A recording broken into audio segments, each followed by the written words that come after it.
Welcome to the Take Action Podcast. I'm your host, Nicole Simmons, here to help you take massive action to being your best self. Many people don't believe in their own potential and don't always have the courage to change their situation. Join me and other guests as we give you practical ways to releasing your potential so that you can be your best self. Now let's stop playing and take action. I love that. This is so perfect. I love the fact that you're doing your cardio right now. Fitness. I'm just keeping it real. That's great. I love it. It works perfectly. What's up, y'all? We're back with another episode, and I have an amazing guest on with us today. Her name is Michelle Feeney, and she is a special education teacher with the Department of Education. She is a mother of 2 teenage boys, and she is one phenomenal, dope bodybuilder, y'all. You're going to hear all about her story and who she is, but I want you to help me welcome Michelle Feeney to the Take Action Podcast show. So Michelle, welcome. Thank you. Hi, everyone. Thank you so much. Nicole, thank you so much for having me. I'm so excited to be here. Yes. Super excited. I love it. And, you know, if y'all are watching this, Michelle is literally on the treadmill as we have this conversation. And yes, I am. I think it's so fitting because we're talking today about how we can find our freedom through fitness. And I know, Michelle, you have quite the story about your own personal journey of how you found freedom through fitness. So let's just jump right in. Let's not have everybody waiting. Let's jump right in. And I know you got some cardio to do, but I know you don't I do have cardio. I have cardio to do, but this is a great way to talk. As an athlete, I love to talk while I'm doing my cardio because this is a good way to express myself. I don't love to talk while I'm lifting because I lift very heavy and I have to focus, but This is a good time to talk. So I was like, let me kill 2 birds with 1 stone. I wanted to be on your podcast. And I was like, I have a ton of cardio to do. So let's do it. My story starts back about 5 years ago in the gym. I was always lifting, always working out, but I was weighing in at close to 300 pounds. So being someone in the gym and being 275 pounds, it can be really scary. This was a gym where everybody at that time was super fit because 5 years ago, there was not a fitness craze. Yeah. It wasn't so big on social media as it is now. You know, there were not so many transformations and there were not so many places for people like me. But I was tall, I'm 5'7", so I carried my weight well. I was able to get myself to about 225 and I was stuck there. I trained with a personal trainer, her name is Michelle, also in the gym for a while. And she really gave me a lot of gym confidence. She taught me how to manipulate all the equipment in the gym, which is in itself is super scary. You know, because this gym equipment is big, it's bulky. A lot of the equipment here is plate loaded. So just picking up a 45-pound weight for a woman can be scary. But she taught me all that. But I was still stuck at 225. Then I had a friend, a high school friend, walk into the gym. And he took the craft of fitness and bodybuilding so seriously. I had never seen anybody look like him before. I had never seen anybody take fitness so seriously before. I went to high school with him. His name was Ahmed. So he walked in. He looked so different. And everyone was calling him a bodybuilder. And I had never really heard that term before or like seen anyone look like that before.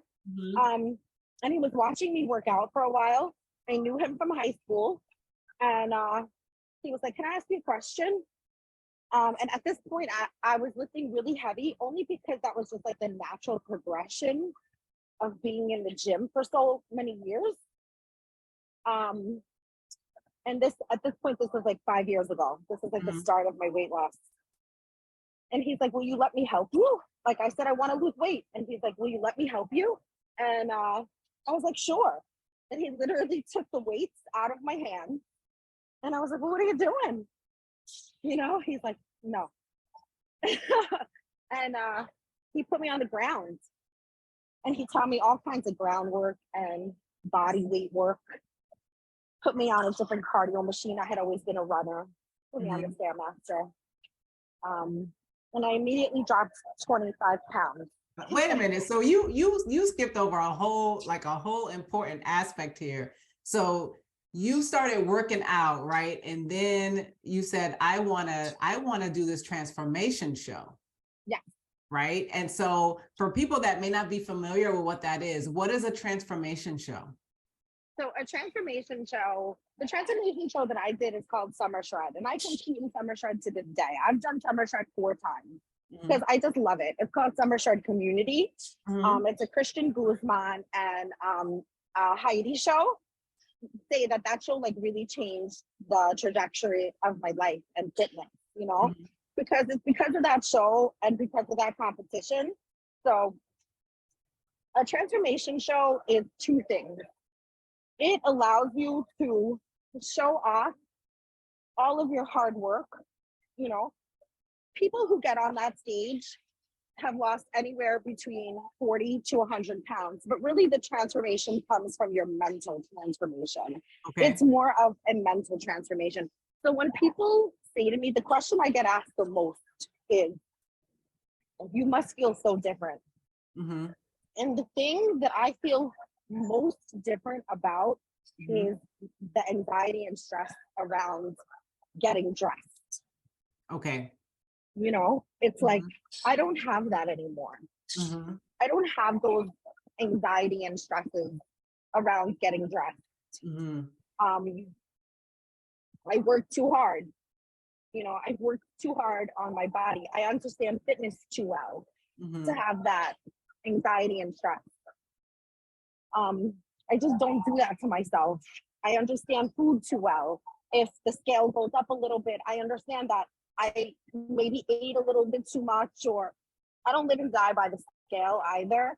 I think that that's what bodybuilding has done for me. I understand that I can take pictures. There are other methods. There are other non-scale victories that come, and that's a mental release.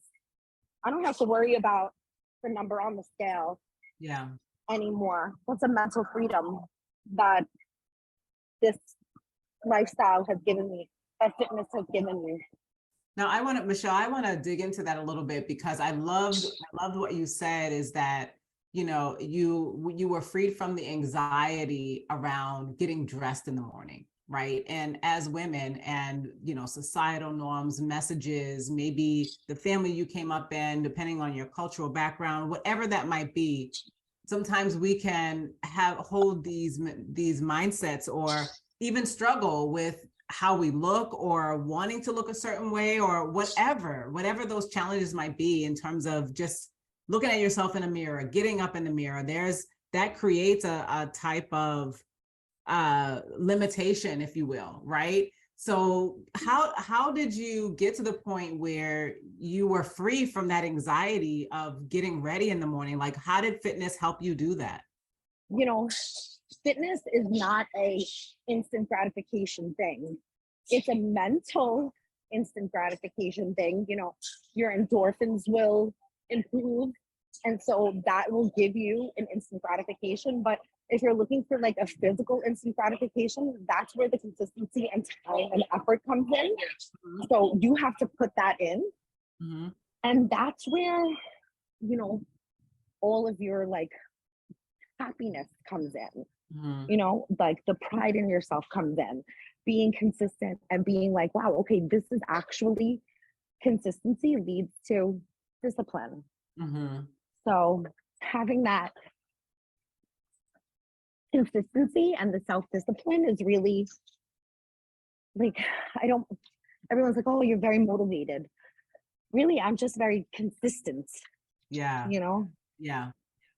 Because there is a difference, right? There's a difference. Like, I think, I've been having these conversations all the time, especially since coming into the field or this world of bodybuilding. But I think there's this misnomer that you have to always feel motivated, to work out or to invest in your body, whether it's going to the gym, whether it's doing something outside, whether it's hiking, whether it's biking, whatever that fitness regimen is for the person. Like, you have to always feel motivated to do it. And that is so not true. And I love what you said, right? It's the consistency. It's not the fact that you're so motivated. It's that seeing your consistency and maybe it shows up to someone else as motivation, or it might motivate other people, but right.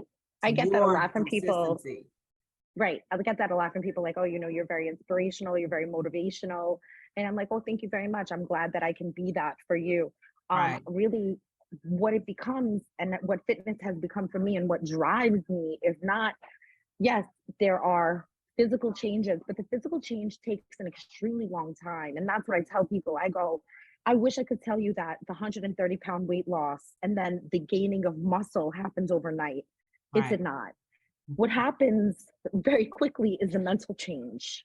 That you'll feel good. Going to the gym for me is more of a mental thing. And that's why I was so consistent with it. Okay. It was the mental change. It was the mental freedom that I got from it. Getting underneath nothing. I tell people this all the time. Nothing feels as good as getting underneath some heavy weights and pushing. It gives me a tremendous amount of mental release, and I have to focus tremendously when I lift. Right. So that mental focus for me allows me to not think so hard about everything else. And that provides a tremendous amount of mental freedom. Yeah. Yeah. So, I mean, I can't stress to people enough that the cardio is great also, but cardio still allows me to think, so I'm like, talk to me when I'm doing cardio. It's great, Right. Like you're talking right now. Right. Yeah. I stopped because my headphone was dying and I didn't want like the outside distractions to, because it's loud out on the gym floor. But for me personally, I just wrote about this on one of my, what fitness has done for me is given me I don't have that anxiety around getting dressed. I don't have the anxiety around going to a family function and feeling like I'm going to be the biggest person in the room. And that's huge for me, because that's what my life was like for a really long time, like worrying, like, oh my God, I'm the biggest person in the room. And I know what that's like, I've been on both ends of the spectrum. Okay. So I'd rather be right in the middle. Yeah. And can you share a little bit, Michelle, what that was like for you? The mental battle that was for you? Very difficult. Gosh, like, I tell people, like, I really disliked myself. That was probably the hardest thing going through. Like, maybe nobody else looked at me like that. Maybe my family still loved me at that weight, but I didn't love myself. I was very critical of myself. And I know everybody will, like, you have to love yourself in all phases, but it was really hard to love myself like that, because I was in the gym and I was still working out and I was doing all the things, but I wasn't eating right. So you could do all the things, but if you're not eating right, you're not going to yield any results. Yes. Say that part. Yeah. Like, it's so hard, but I know, like, and so when people come to me and they're really upset about not being able to lose weight or not being able to gain muscle or not, and I'm like, just tell them that it's 99.9% food. For bodybuilding and competitive athletes, because you're an athlete as well, and I can say this to you, you're a competitive athlete, you compete, it's 99.5% food. It's 5% gym. Right, for sure. For lifestyle people, it's 99.9% food. It's 1% gym. Yeah. But it's still always food. Right. So I've always stressed to people when they tell me like, oh, I don't want to lift because I don't want to be bulky. I'm like, food makes you bulky. The refrigerator makes you bulky. The weights don't make you bulky. I lift. I'm not bulky. You know, like. Yes. Oh my gosh. You know, that's, now that you say that, like, I mean, we should have entitled this Freedom Through Food, right? Instead of freedom, right? Because you have, I mean, clearly have established a different relationship with food. Correct. Right, and how you manage your relationship with food. So can you talk about that? Like, how did you experience, where were you when you first started in terms of your relationship with food, and how did that change, and how did you see I was not eating enough. Okay. Most people I know that are overweight don't eat enough. Okay. So it's the total opposite of what people think. You know, most people think that dieting means that you're starving yourself and you're not eating at all. So their bodies go into this place where they're in starvation mode. They don't even know what to do. So I have to teach a lot of people about food, primarily like feed yourself. You know, like, so that was my biggest thing, like just learning how to eat breakfast, lunch, dinner, and snack, and like not being starved. So like even like this week, you know, I was stressed out at work, so like I missed a couple of meals, and that led to like overeating in one sitting, and I was mad at myself about it because those are bad habits. Yeah. You know, like skipping meals are old habits, and I don't want to bring that back. But look at me, even 3 years later, and one show away from becoming a pro athlete, I can still slip back because of stress at work. You know, so even I have to have the talks with myself, like, hey, right, you know better than this. You know what to do. Yes. So I think that it was, for me, it was just like I was not eating enough, and then I would binge eat, because that's what most people do. You know, and it's just because we live in stressful environments and we're used to having coffee for breakfast.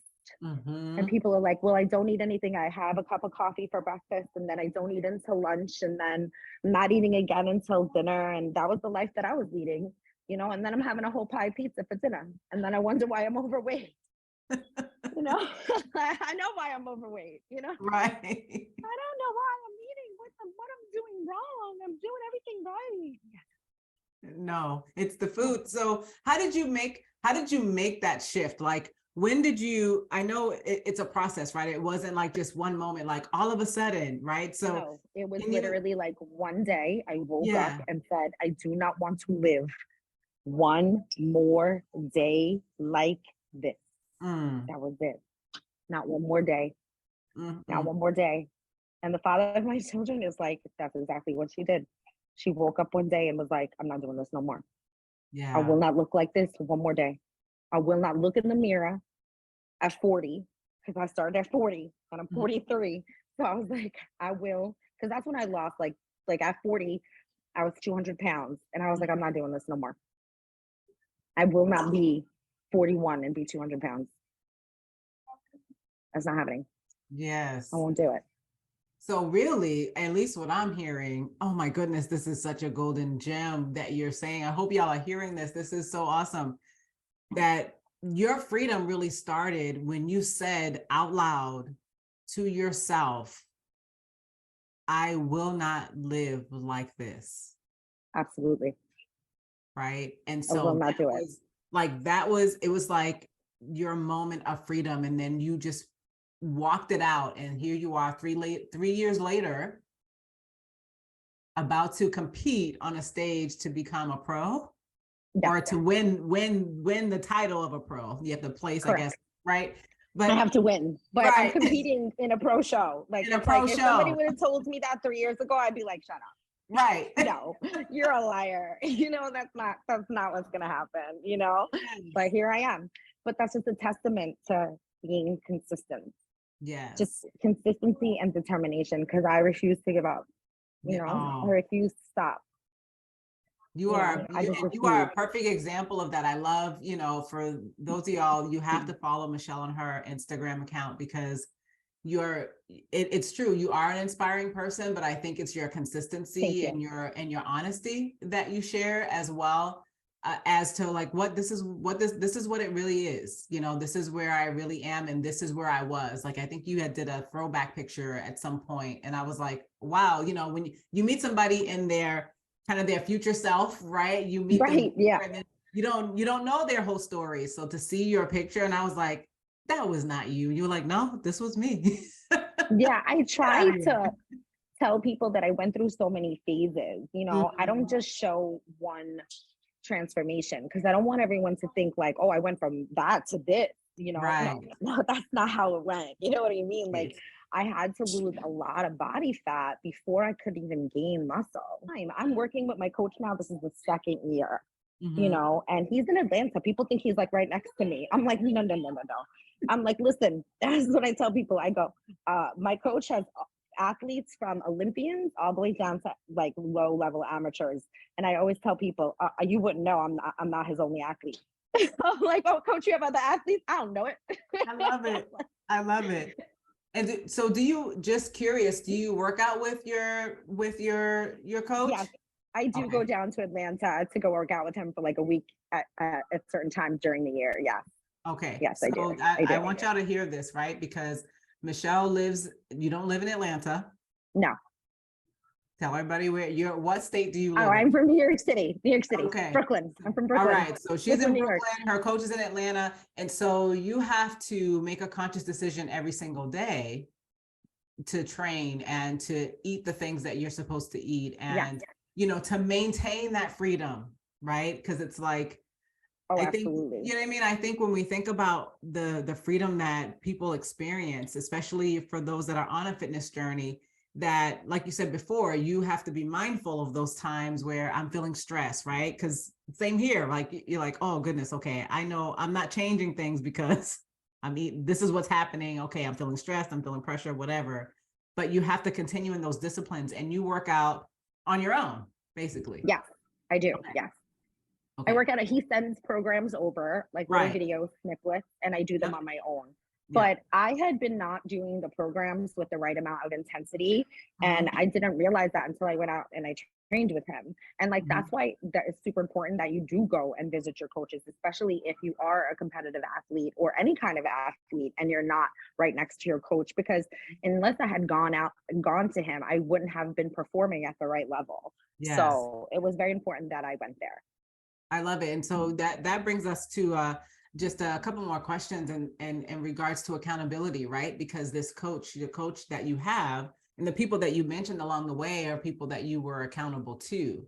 And Correct. So can you talk a little bit about how important accountability is in maintaining and being able to experience that freedom that you have through fitness? Accountability is very important. I thrive under it. Some people, you have to be coachable in this fitness world. I know a lot of people use like Instagram snippets, and they're not bad. I'm not saying that there's anything wrong with that, but if you're gonna want to change your physique, you have to be consistent in your programming.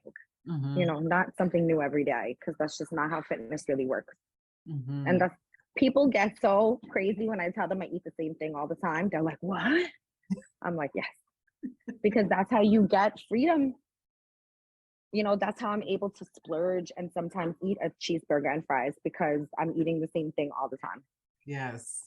And that's the part. And so how do you, and I'm sure you've gotten this question so many times, Michelle, okay, but how do you just do that? I can't do that. I'm not that type of person. How do you do that? Different flavored hot sauces. Okay. Sriracha. Different flavored sriracha. Sriracha. You gotta add that flavor. Different flavored hot sauces work really well to add different spices. Yeah, you'll find that bodybuilders love and fitness professionals love hot sauces. We love spicy stuff. Jalapenos. Yes. Love kind of anything spicy, just to kind of like spicing up my food a bit and give it some flavor. That's what I do. But also I have learned and just trained myself. It doesn't have to taste bad. It just has to fuel my body. Yes. But I definitely, that is my key to life, is just different hot sauces. Different hot sauces. A variety of hot sauces. The key to consistency, hot sauce. Hot sauce is giving away secrets right now. Real simple. Dropping jewels. Yeah, because I don't eat like extravagant foods. Sure. So it's like fish, cod, tilapia, salmon. Right. White rice. Just like cover it with cat sauce. Like call it a day. Shovel it and go. It's just get it done. Yes. But I'm at a different point in my life where I understand why I need to do it. I'm gonna do it. I'm gonna get it done. So Michelle, before we go, can you just share with us maybe 3 tips that for someone who is maybe they're having a little bit of a challenge or they need some boost of encouragement around really walking in a level of freedom that they want to as regards to their physical health, right? Their mental health, where fitness can help you with that. Can you just share kind of some 3 tips that folks can do or implement in their lives? Yeah. Okay. So the thing I want to tell people is be prepared, meal prep, right? So, but your meal prep, if it takes more than 45 minutes to meal prep for 3 days, it's too long. You're not going to be consistent with it. So meal prep is super important. Number 1, right? Be prepared or you're going to prepare to fail, right? Always have a plan of action. 2, have a gym plan that is realistic. Don't set yourself up to fail. So if you say to yourself, I'm going to go to the gym, good. Don't say I'm going to go to the gym 5 days a week. Don't do that, right? Say I'm going to go to the gym 3 days a week. So if you miss a day, then you have a time to make up for it. Okay. Don't start out slow, baby steps. And 3, just be consistent. That's it. Fitness is a marathon, not a sprint. Okay. Rome wasn't built in a day, and neither were our bodies. Our bodies are not Amazon Prime. I love it. Absolutely. 3 golden nuggets, practical things that you can apply immediately, right? And start with 1. You don't have to do all 3, right? Just start with one of them and then go to the next one. And then lastly, what are kind of 3 mind shifts that that people will experience as a result of making a commitment to themselves to walk this path? So the first thing that's going to happen is you will experience joy because you're going to get endorphins just from working out. 3, you will, 2, sorry, I jumped to 3. I'm like, we're done. 3, out, you're out. 2, you will generally meet new people, right? So you're going to meet like-minded people. The gyms are full of all shapes and sizes now. It's not like when I joined the gym all those years ago where it was just like, bodybuilders and fit women, and I was like, oh my God, everyone in here is beautiful. It's like the land of the beautiful when I came. And 3, okay, because of your consistency in the gym, you're going to love to shop again. Shopping will be a new experience for you. It'll be like brand new. You're going to go shopping in your closet because stuff that has stopped fitting you is going to fit you again. So it's going to be brand new. Share with us your Instagram handle so folks can follow. So my Instagram handle is Mish Forever Fit. You'll find me there. It's public, so just start following me right away. Yes, and we'll make sure we share your handle in the show notes too. All right, bye. Bye. Thanks for listening to Take Action Podcast. I truly hope you were inspired to take massive action to being your best self. If this resonated with you, be sure to subscribe so you don't miss a beat, and write a review so we can share this message with as many people as possible. Head over to my hub, NicoleSimmonsLeadership.com, for more powerful resources to help you release your potential. Make today count, take action.